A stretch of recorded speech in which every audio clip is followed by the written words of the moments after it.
Well, they say that you're a fool. You believe in magic. I'm Paranormal Pete, and I'm on a journey to seek answers to the questions that have crossed all of our minds. What happens to us when we die? Is there an afterlife? I'm a regular guy who discovered the gift of psychic mediumship in my 30s. My passion for history and the unknown have put me right here, right now. My mantra for anything paranormal is, we don't know much and anything is possible. Join me as we find our way through the stories, evidence, and experiences of the paranormal and beyond in search of answers, even if that leads to more questions. Are you with me? Some hocus pocus feeling up inside.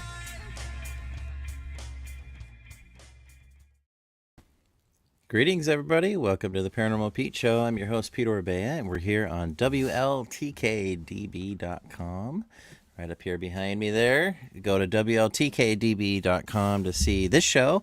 And if you like this show, I'm pretty much going to guarantee you're going to like a lot of the other shows, too. There we have, I think we're up to 22 shows now. Pretty crazy.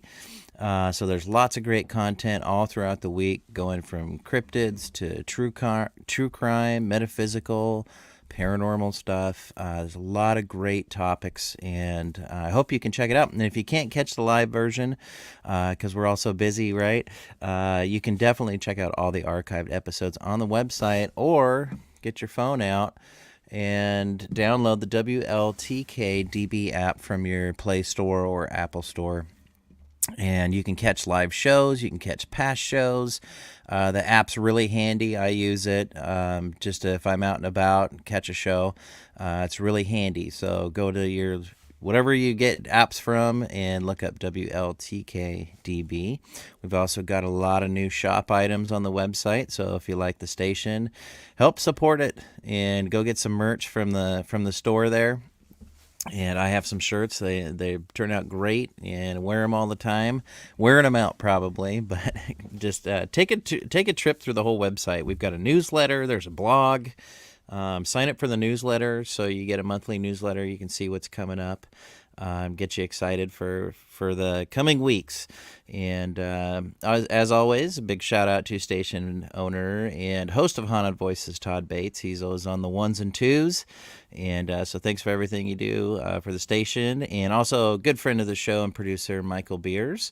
Thanks for everything you do for the show as well. And wow, fall's really kicked in. I hope wherever you're at, there's not too much wildfire smoke. There's quite a bit up here in my little neck of the woods, and getting tired of that. But it's the leaves are turning colors. It's time to put hoodies on, so it's my favorite time of year. Hope it is yours as well. Feel free to comment throughout the show, ask questions. Me and our special guest, Jeff Davis, tonight will do our best to answer them.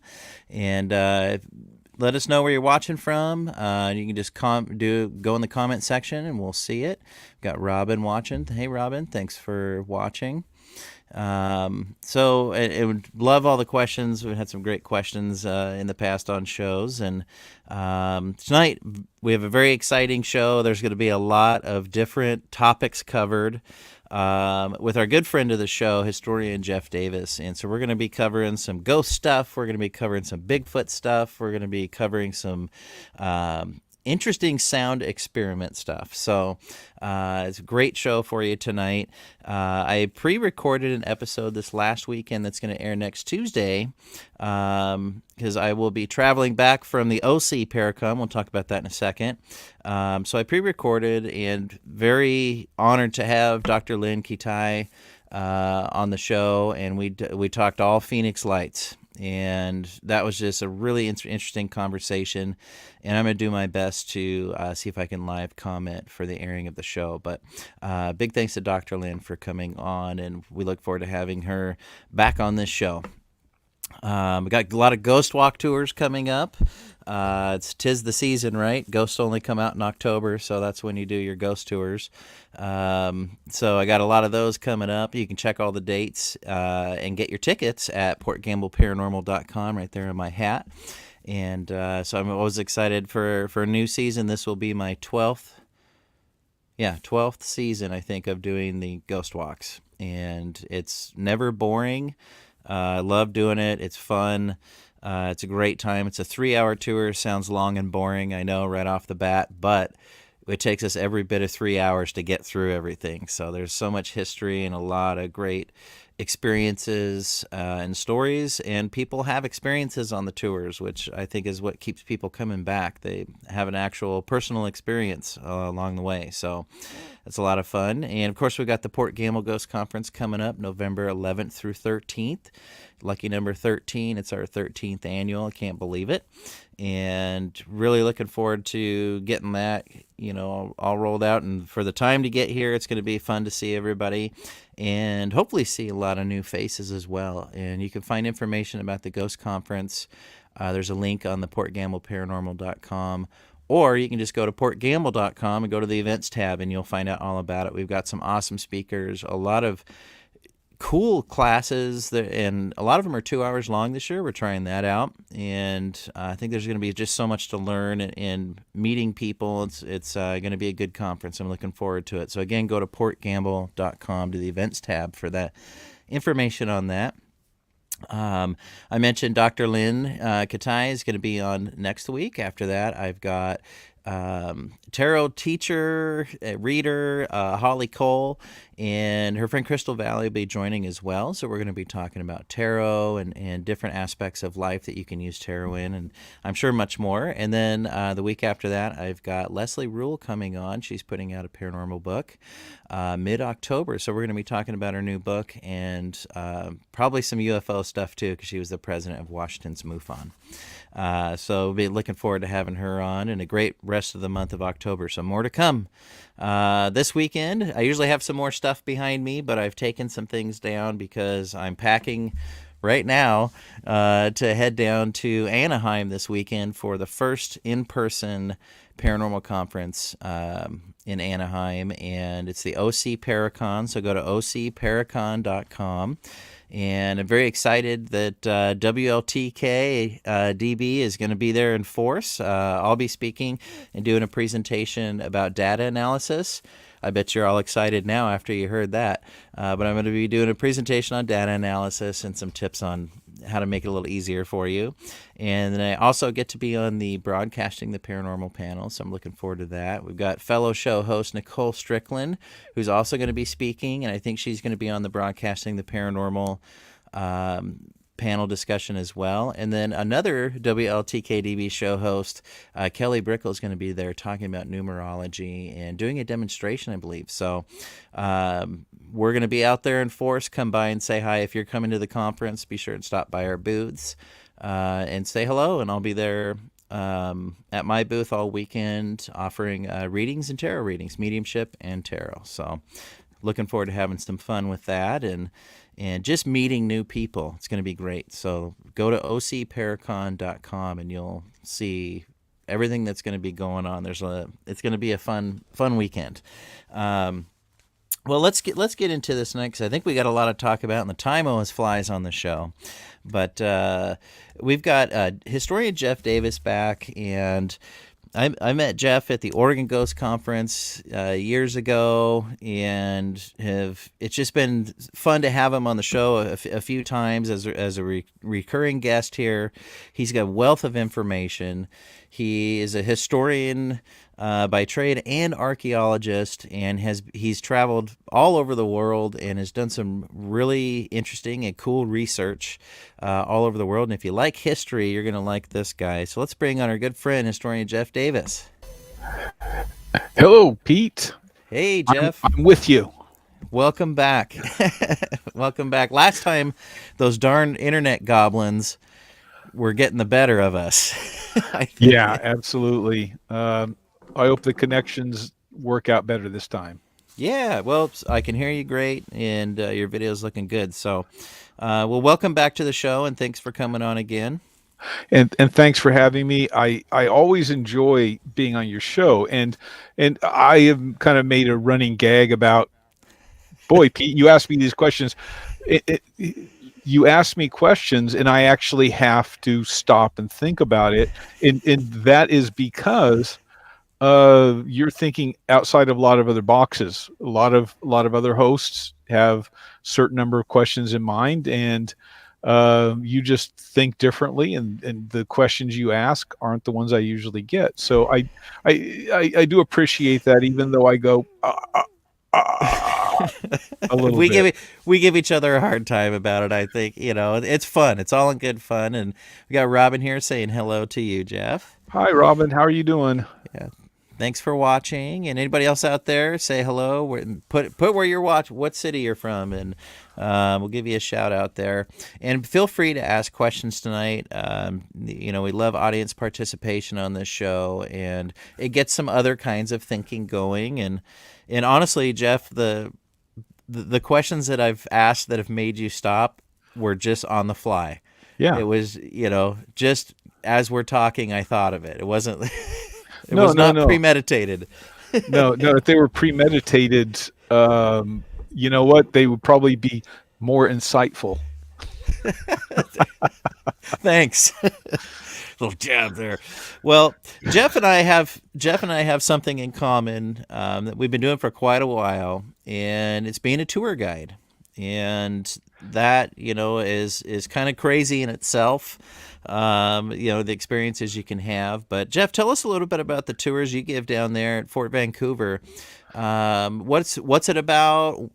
How can people find it? Tell us a little bit about the tours that you give down there. Sure. I've got to go back up a little bit. The Fort Vancouver National Historic Site, there's a component to it known as Fort Vancouver, and that has to do with the Hudson's Bay Company. That's on the National Park Service side. I don't do walks there. You do They the barracks. I do the barracks, the U.S. Army portion of it, and but the Park Service does have lantern tours starting sometime in October. So if Cool. people try and visit the Park Service side online, they can find out about those. Yes, indeed. My dad was stationed at the Vancouver Barracks. I kind of grew up there as a kid, and I was stationed there off and on through my military career. And it's all of us, I think, have something that we want to be the expert on, or we find ourselves, we wake up and find out everybody comes to us and asks these kind of questions. And with me, it's the Vancouver Barracks. So I have a website, is one word spelled out, ghostsandcritters.com. And the tours themselves are called Spirit Tales of the Vancouver Barracks. So you can probably just Google out between the two of them and find the tours online. And they're 90 minutes to 2-hour tours.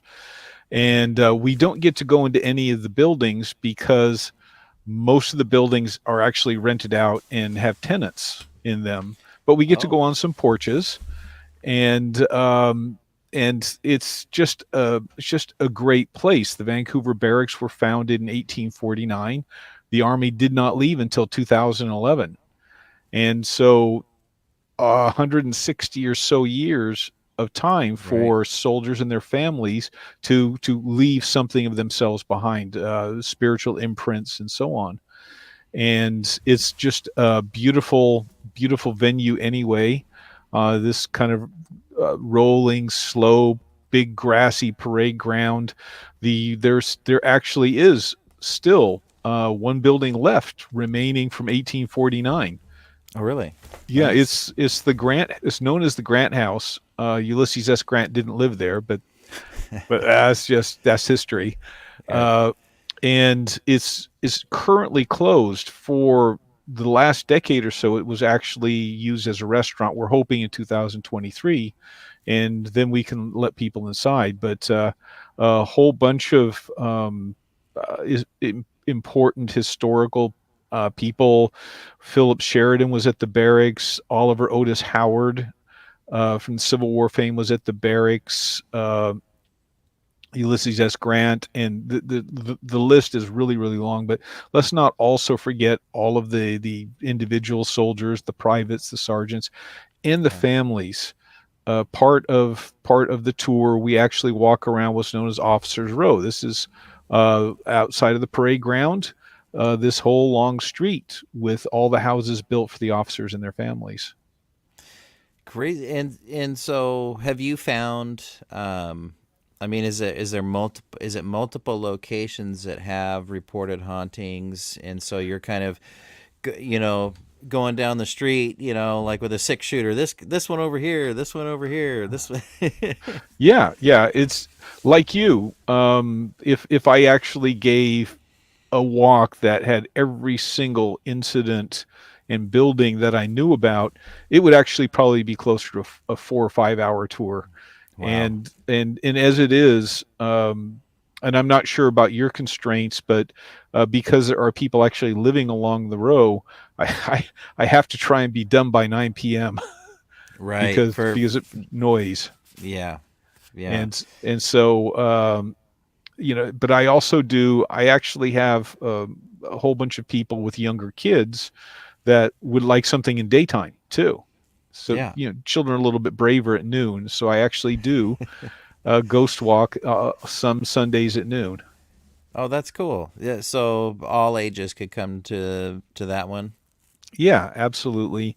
And Cool. there's I try and bring out and show people there's plenty to do there in daytime. There are benches and there's an heirloom rose garden and there's this beautiful landscaping, some of which goes back over 100 years. Some of the trees. Yeah. If you couldn't tell, I really love the Vancouver Barracks just as a place, but there are ghostly wives. There are ghostly soldiers. Unfortunately, PTSD existed before they had a name for it. So there are plenty of unhappy soldiers who somehow seem to still be there, and stuff does happen. Last year, and one of the locations, I was talking about the year prior. Where we had it was just myself. Sometimes we get only a couple of people sign up for a tour. I'm sure you don't have that problem, Pete, Oh because your no, tours are always sold out. it's well, I'm lucky, I guess, in that sense. But the last couple of years, I mean, it's been real up and down, and I'm happy just to do the tours. Me too, having just a couple people stand still long enough to talk to.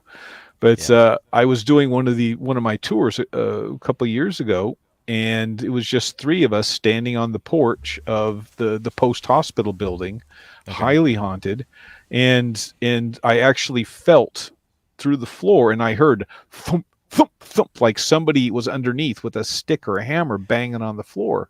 Like, hey, quiet down, sort of thing. Yeah, Hmm. and I'm sure you've experienced almost anybody you watch television shows and read books or talk to people about the paranormal. Sometimes only one person actually experiences this kind of stuff.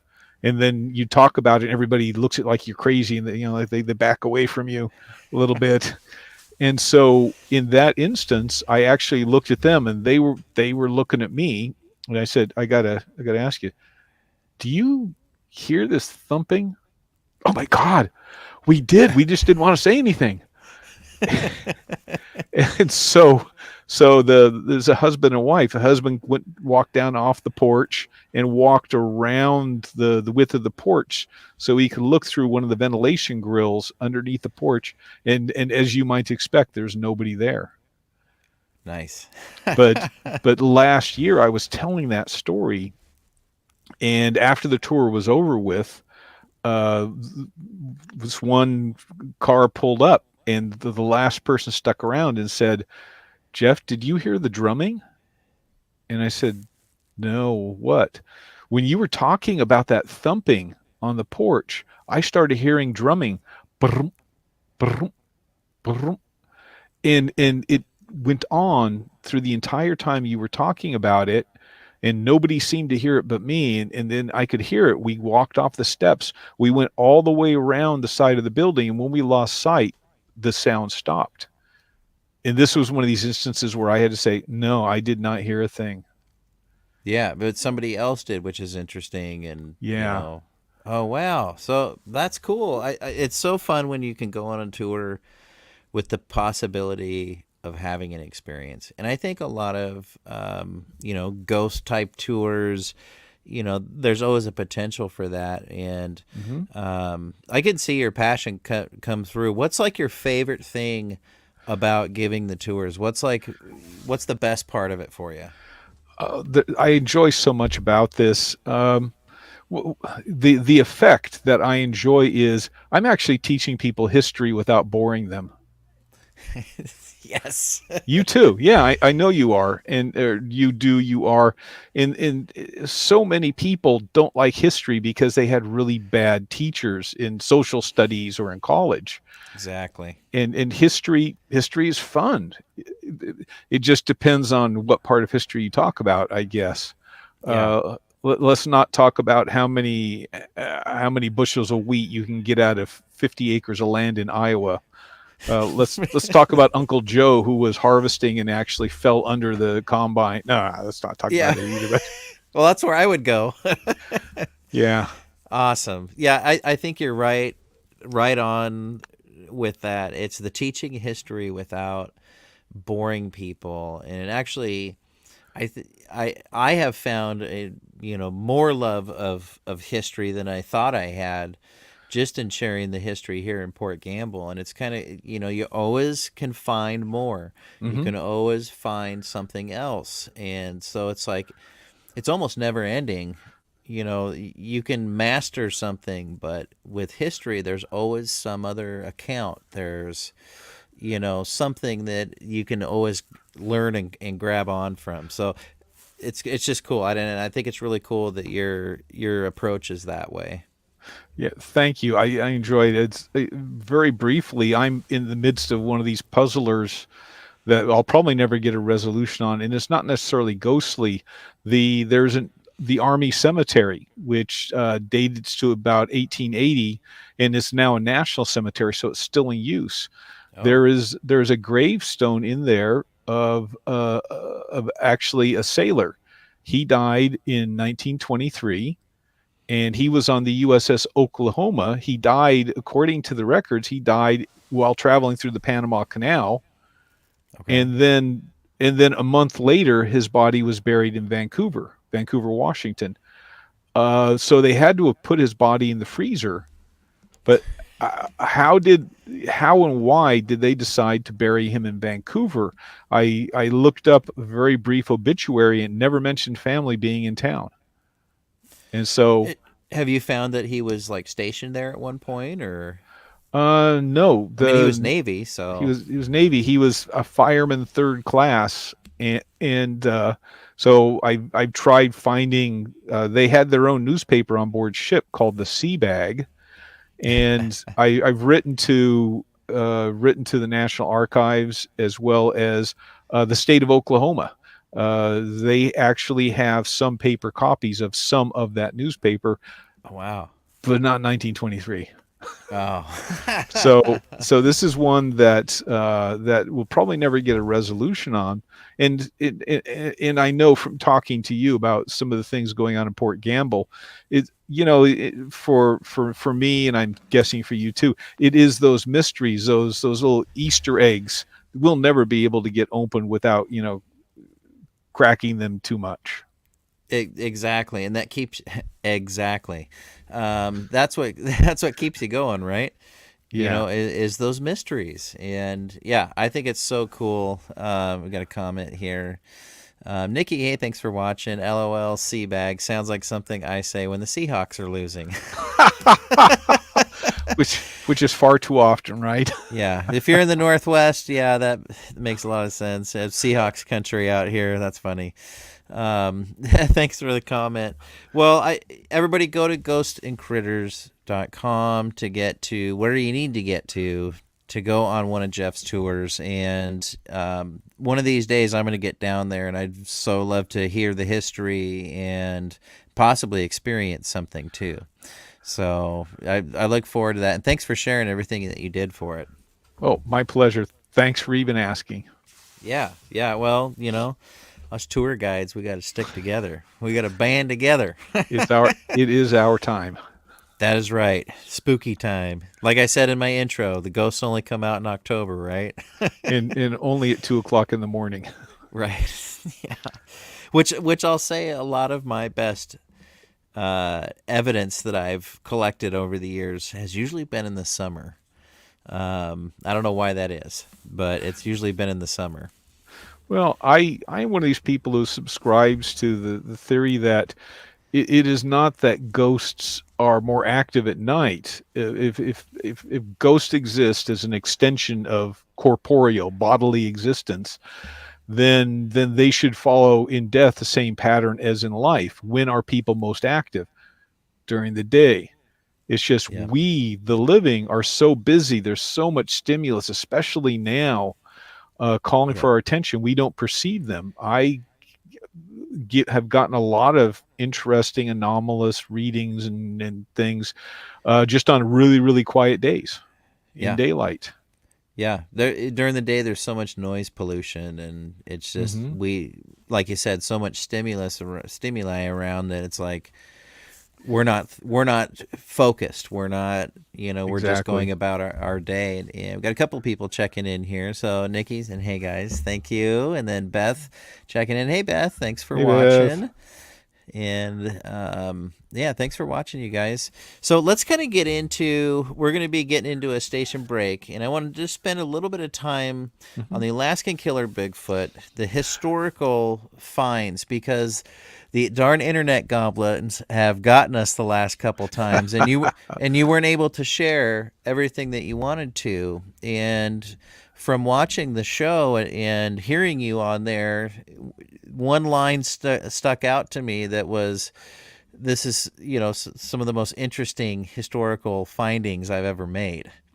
And I paraphrased. I think you said something actually different, but it was something about that. And I was like, wow, if Jeff is amazed with some historical finds, we're talking about some cool stuff here. So, give us a little bit. So you're a historical consultant on the Alaskan Killer Bigfoot show. It's on Hmm. Travel Channel. You can watch the whole first season on Travel Channel. So, what did you come into the show for? Well, it's the producer director, this guy named Brian Niffle, and he and I met because he was doing the very same kind of job on the Dead Files, and the Dead Files, when they come to the Pacific Northwest, oftentimes I work with them. I'm not going to fly under false colors. A lot of these production companies do have staff members who do history for them. But because this is my area, if they were going to come to Port Gamble, I guarantee you they would come up with some historic facts. But because you're so deeply embedded, you would show up with probably this much stuff and say, "Oh, by the way, do you hear about this and this and this?" Yeah. And so that's really been kind of my pattern with them. In some ways, to use a Star Trek analogy, every now and then I feel like Scotty on the original Star Trek. Oh, didn't you, Cotton? We can phasers on obliterate. Anyway, made you laugh. Uh, so and because my education and my background, I did archaeology work in the Cascade Mountains at Mount Hood, Wind River District on the Washington side of the gorge.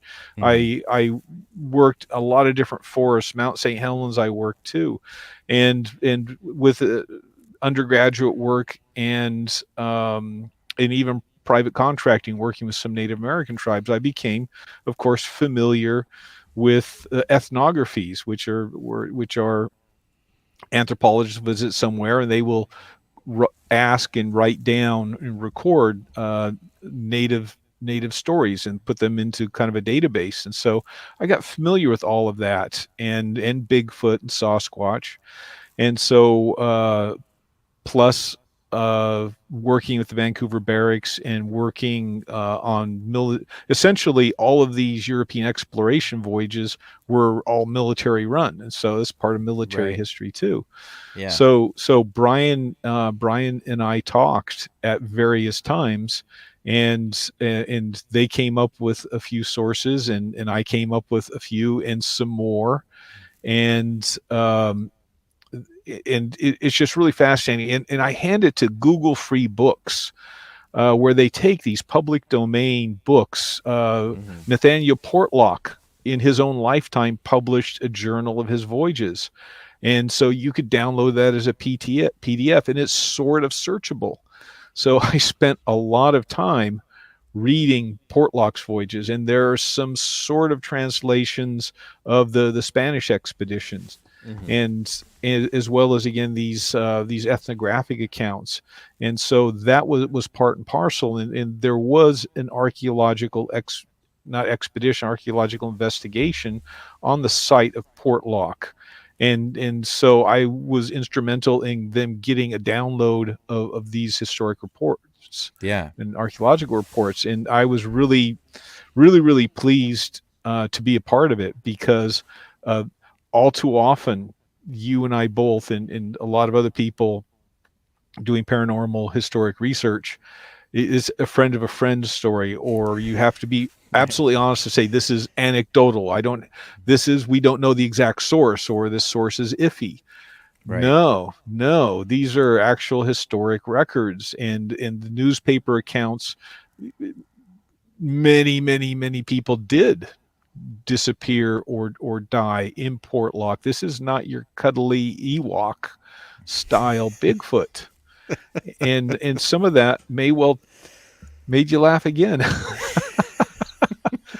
So in the mystery continues. This obelisk.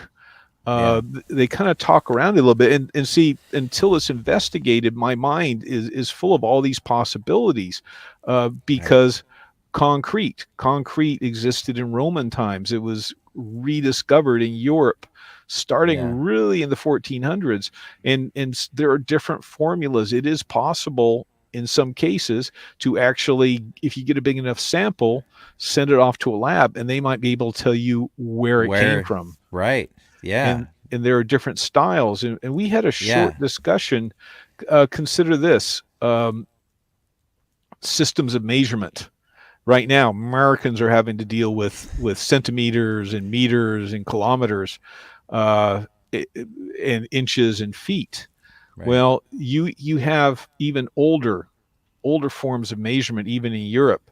A rod is a distance of 5.5 yards, so many rods to a furlong. And then if you happen to be a sailor, you've got L's, ELLS, and fathoms. Right. So I find myself being really curious about this obelisk and taking measurements off the obelisk and seeing if proportionately it is one of these. And consider this too: historic records, valid historic records, record Asian expeditions or shipwrecked sailors washing ashore along the North Pacific. So what if it's in proportions of some of these Chinese and Japanese systems of measurement? You might be able to induce or suspect a certain time of construction based on these things. Yeah. Wow. Well, hey, we've got to take a quick station break. We're gonna come right back to this, and then I want to ask you about the coin that was found as well. Sure. During the show, Last and Killer Bigfoot. We're here with historian Jeff Davis, good friend of the show here, and we're on WLTK-DB. I'm your host, Peter Orbea, on the Paranormal Pete Show. We'll see you in just a sec. The truth is here and now on WLTK-DB Talk Radio at WLTK-DB.com.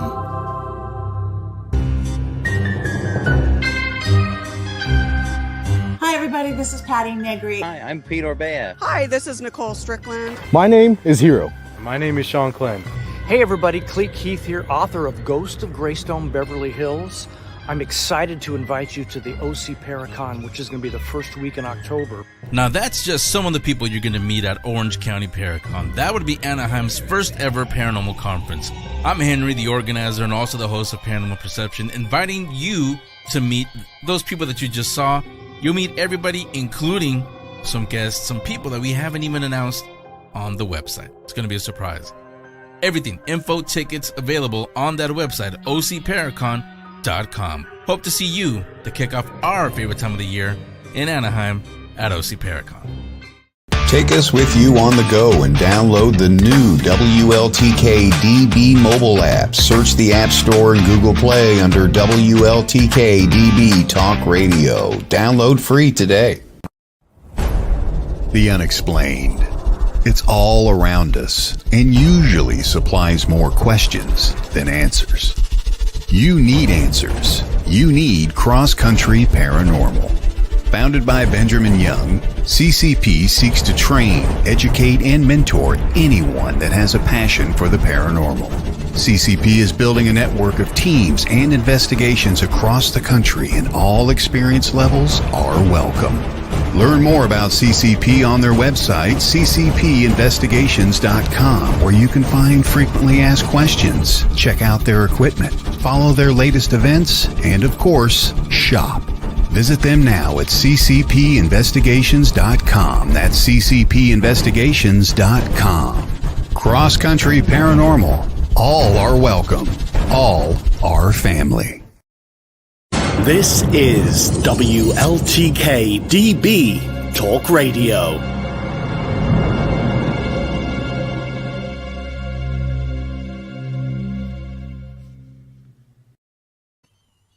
Welcome back to the Paranormal Pete Show. I'm your host, Peter Obey. We're with special guest Jeff Davis tonight. We got a couple people checking in. Scuba Hugh saying, always good to see and hear you, Jeff. Good to see and hear from you too, man. Take care. And talking about historic documents, Nikki was commenting, all those old historic journals are so fascinating. Yes. Yeah, indeed. And so we were just talking about, if you've watched the Alaskan Killer Bigfoot show, monolith, or what do you call it? Obelisk, yes, was found there, and you were just kind of talking about if they could take if some good measurements could be taken and possibly a sample analyzed, perhaps scientists could determine where this came from in a time period, right? Right. This whole gets to questioning where this obelisk is located is on kind of a promontory, and if you say cut down all of the trees and all of the brush, you might be able to see it from a distance out to sea. Having said that, and Ash Naderhoff a couple times in narrative in the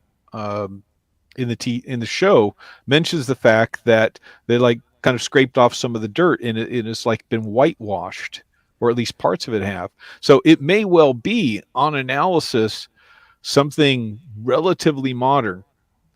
But having told you that, none of the native folk seem to be able to pin down a time period when it was built. Right. And if it was somewhat modern, there probably would be some record of it, and maybe that's out there. Yeah, I mean that's why it's an investigation. Yeah. But to me, again, it's all these possibilities that are swirling around, from very, very ancient to perhaps modern, and clear away the brush, clear away the dirt, and we may see a little inscription built in 1924. I don't know. We'll find out, won't we? Yeah. I look forward to hearing more about that, because it's an interesting piece, because it could possibly have been of as I think you've called it, a rite of possession, ceremony of possession by people from overseas traveling there, and it was like a way to take control of the local population, right? Exactly. All of the European powers were laying claim, and in a modern context, of course, we scratch our heads and say, "You're kidding, right? This is international law." Yes, it was back then. Right. With after Columbus, well, even before Columbus, the idea of landing somewhere and planting a flag and performing a ritual, that is far older than Columbus. There are other cultures that did this, and the Europeans just imitated them. But it was granted real international legitimacy at the time when the Pope said, "Yeah, this is law. This is the law." And so all these different nationalities, the French, the Spaniards, the Portuguese, the English, the Dutch, had slightly different practices of how they went about it, but there were some overarching elements that were very, very similar. One of them is uh, you had some kind of a chart so that you could actually go to an international court or an international body and say, here is exactly the spot that we laid claim to, latitude and longitude. Okay. Some kind of a permanent or semi-permanent marker, pile of rocks, uh, An obelisk. big stones, some kind of monument. Again, that people, when they visit the site, they say, oh, somebody's been here before us. Right. And oftentimes something like leaving a vision of your monarch behind. Coins was a good way to do that. The king is on the side of the coin. And bringing the local population in and letting them know, oh, by the way, you are now subjects of the crown. And the most horrific rituals early on in Spanish conquest of the New World involved very lengthy statements in Spanish that the local natives, when they brought them in, they have no idea what's going on.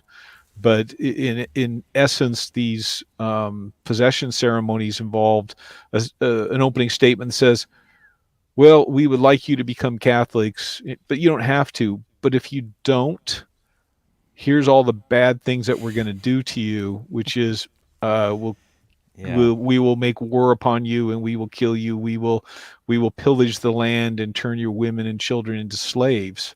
With the grace of His Majesty or Her Majesty, the King and Queen of Spain. And some of that changed over the years, at least the wording did, but not in actual practice. Right. And the premise was still there. Exactly. Yeah. And different nationalities viewed the natives, for instance, to the English, and this tradition followed American claims, is Americans and the English liked everything to be subdivided. They liked maps. They liked squares or rectangular parcels of land. They liked to see fences. They liked to see plowed fields in cultivation. And to them, and this is the pattern shown where in North America, they were almost all of these 1800s reservations or, quote, civilizing the natives. They kept on talking about, well, they learned to plant corn, they learned to plant wheat, and they put up fences and fields as a mark of civilization. So, sorry for departing a little bit. That's okay. It's the bad thing when you have a historian talking this kind of stuff.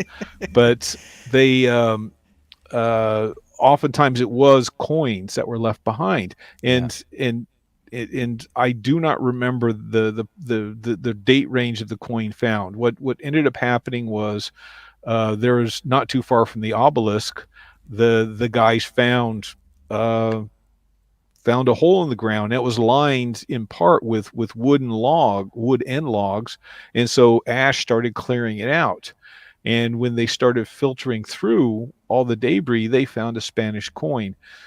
I do not remember the exact date, late 15 to mid 1600s. And I'm sorry I'm giving you such a wide date, but I don't want to be wrong to give you a pinpoint date. But to me, the important thing is this coin looked pretty good. It didn't look like it had been passed around from person to person for centuries. It looked in very preserved. Very good condition. If you were going to grade a coin, it looked in good condition, good to very good.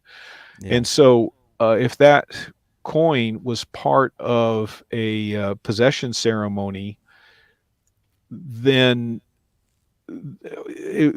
in order to be around in the 1800s or the late 1700s, when the first recorded possession ceremony, the Spanish possession ceremony, took place, late 1700s.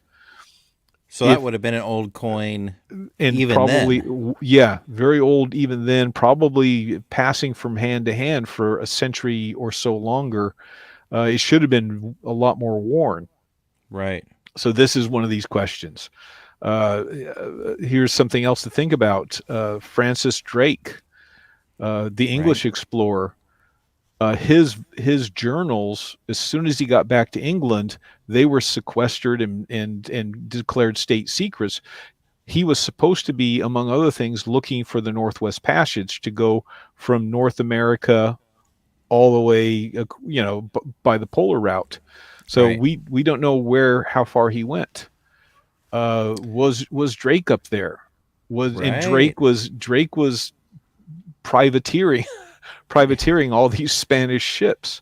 Yeah. And also in the 1500s, late mid 1500s, there was a whole Spanish trade fleet. Sorry, I'm as I'm moving my hand, I'm trying to make a big circle around the Pacific, from essentially Mexico and California, all the way south and west across the Pacific to the Philippines and other points. Somebody, a storm at sea, did they wash up there? Or again, just like the obelisk, there are all these possibilities to Yeah. explain how all this happened. And one of the things Portlock himself was talking about that's intriguing is he saw a tree that somebody had cut the bark off and kind of flattened it off a little bit, and there was carving on it, and he thought that carving was in Greek. Whoa. Yeah. Unfortunately, he didn't copy down the Right. characters for us, but Interesting. in some ways, I almost feel like maybe there was just this whole long, every 10 or 20 years, there's another ship that came ashore nearby on the Kenai Peninsula in Alaska, but we don't know. Yeah, I mean it's totally plausible, and the cool thing about the finds and that you're just talking about is that it creates that mystery, right? You find something, oh, we got answers. No, wait, we got more questions. Yeah. Right, and that's how it goes. Well, I want to get to sound experiment here. Mm-hmm. So thanks for sharing that stuff. And if you haven't seen the Alaskan Killer Bigfoot show, check it out on Travel Channel. You can get the whole first season there and watch it and see what Jeff's talking about here with some of the discoveries. So definitely check that out. And we're hoping, fingers crossed, for a season 2. So Yeah. Go ahead.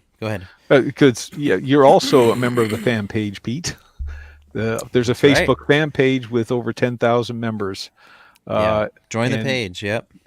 And there is discussion with the stars of the show. Yeah, exactly. And we got a couple people checking in here. We got Hassling the Paranormal. That's Jason Hassler, and he's got a new podcast called Hassling the Paranormal. So look that up and check it out. What's up, Jason? Thanks for watching. Hey, Jason. And then Nikki had been commenting when you're talking about the tree with the inscription. It wasn't worn smooth. Well, probably by now, like you wouldn't be able to find it again, right? Probably. I'm not sure where it is. Bear in mind the tribal government, the tribal corporation owns Portlock, and they own everything in it. There you go. Yeah, she's also saying Sir Francis Drake did something naughty, strayed a little from the path. Yes. As Jeff said, he was a privateer. Yeah, politely. Everywhere he went. Yes. Yeah. A polite pirate, right? So let's talk about this sound experiment that you've got, this other project you're working on. And I think you referred to it to me as like sound effects of the Neolithic. Yeah. Talk a little bit about what it is. Sure. Stonehenge. The original Stonehenge was now England. A lot of people don't know. You have to dig a little bit into the history of that center, that site. We're also used to the visual images where you've got this circle of stones, outer circle, and they're all capped. They're like doorways, and then inside that there is another smaller circle of stones. And then inside that, you've got a horseshoe shape of more of these uprights, posts, and lintels on the inside, in kind of a horseshoe shape. And that was depending on which archaeologist you talk to, that was a later phase. Stonehenge itself may have dated 3,500 BC. But this phase Wow. 3, where you have all these huge insides to it, was about, depending on who you talk to, again, about 1800 BC. Okay. And there is a theory that when it was at that particular high point in its development, that religious events and social events took place. Of course, the commoners would be on the outside, and then Okay. the more important you were, you'd be closer to the inside, and then the elite would be on the inside, where the horseshoe is in the inside of the circle. Okay. Which reminds me to go sideways. There was a story of this one court jester in the Middle Ages who had dreamed that he had gone to hell. And then they asked him, what was it like? And he said, just like here, where the rich people are closest to the fire. So Nice. so the ruling elite would be on the inside, and there would be these ceremonies taking place. And one of the theories is that it wasn't just people walking and talking, and far too many Americans like me have been influenced by the British Hammer movie studios of the 1960s and 70s, with Christopher Lee and Peter Cushing and all the velvet cloths and gold goblets kind of stuff. We don't really know what was going on in there, but one of these theories was that there would not just be people walking and talking and maybe chanting, that there would be music inside the Stonehenge monument. Drums, skin drums or log drums, and people might well be sitting with drums inside these doorways or other locations, and you're drumming, you're going back and forth, back and forth, back and forth, and it creates some kind of harmonics bouncing off the stones that actually cause a hypnotic effect. So that is a powerful theory. Yes. A lot of times what a lot of people have done in our digital age is they've created a digital Stonehenge, and they've created a digital stick figure walking around. Why not go to a real Stonehenge? You can't go to the one in England because 2/3 of it's fallen down. Right. But near Goldendale, Washington, there is a replica Stonehenge monument. It's actually a World War I monument, and it's a park. It's not I had thought it was a Washington State Park. It's not. It's affiliated with some other agencies, but some people who have had the budget have actually traveled there and performed sound experiments inside of it. And I don't have a lot of money, but it's only about a 2-hour drive from my house.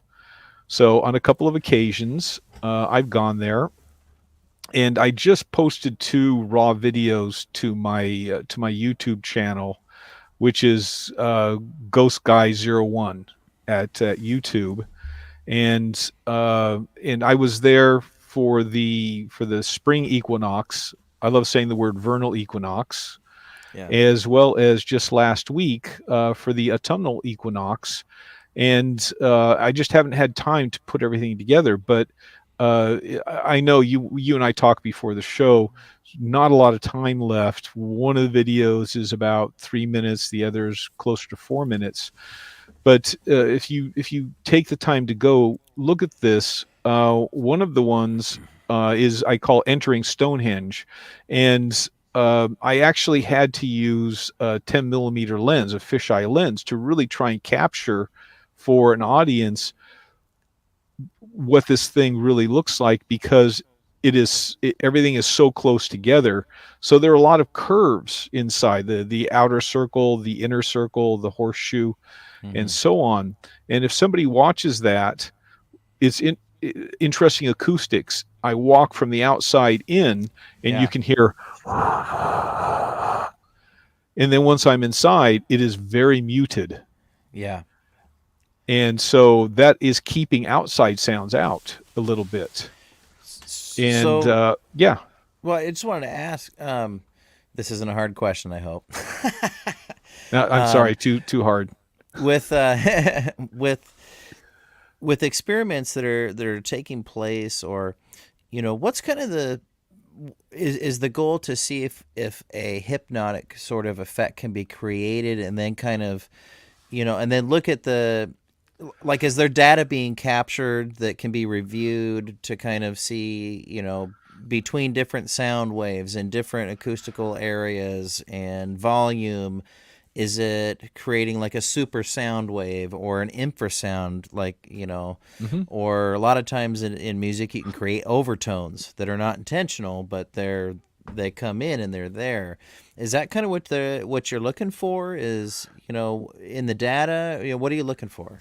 Well, I great question. And the scientific method says you have a theory, you test the theory, not to find all this evidence supporting your theory, but to find where your theory is wrong.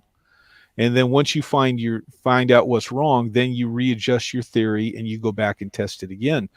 Honestly, I'm not even near that stage yet. As you mentioned, that we should be there with different kinds of drums. We should be there moving the drums, or we should have like 5 or 6 different sets of drums. As it is, I'm more at the survey stage. There is a hypothesis. It's not a full theory that this happened. So let me actually go and see whether or not there's anything to it. Yeah. And that's where the second video, I'm there with my friend Enola, and she is in one fixed position, and she's drumming with more of a brass drum. And at a certain point, I just walked all the way around the inner part of the circle. Yes. And you heard that. She is still drumming with the same drum, the same beat, and yet it sounds different, doesn't it? The tone changes. The tune seemed to change, but then when you kind of got back to your originating spot, it was like, oh wait, no, it's the same melody there. And to get musical, it was the same tonic and subtonic, but it did sound different. Yeah. Yeah, and you have to trust me when I tell you that she was not, like somehow changing her tune. And as a matter of fact, she was getting tired. And keep going. And so this is the starting point for that. Yeah. And so cool. Yeah, it is. And my hat's off to those people who can afford thousands of dollars worth of sound equipment and the time to come and do it. Yeah. This is really cool, and I hope to hear more about this. I hope you continue with the survey phase, and if I can help in any way as a musician, let me know, because it sounds really interesting, and it'd be so cool if this is just a what if, but this is what you think about when you're kind of in the survey phase, or at least what I would think of is, what if you do find the secret, the right formula, right? And you are able to create this hypnotic effect. What does the effect do to people? There's so much to go from after that. I would then set up my own 501c3 cult and start taking donations and market. Yeah, I'm kidding. Love it. Well, Jeff, we're just about out of time here, and I think we ran a little long maybe, but gosh, the time just flies when we're talking. And again, folks, go to ghostandcritters.com and see everything that Jeff's got going on. Check out his books. He's got the tours at the Vancouver Barracks there, which I really want to go on sometime. I want to hear about it and possibly experience something. So check out his tours. Yeah.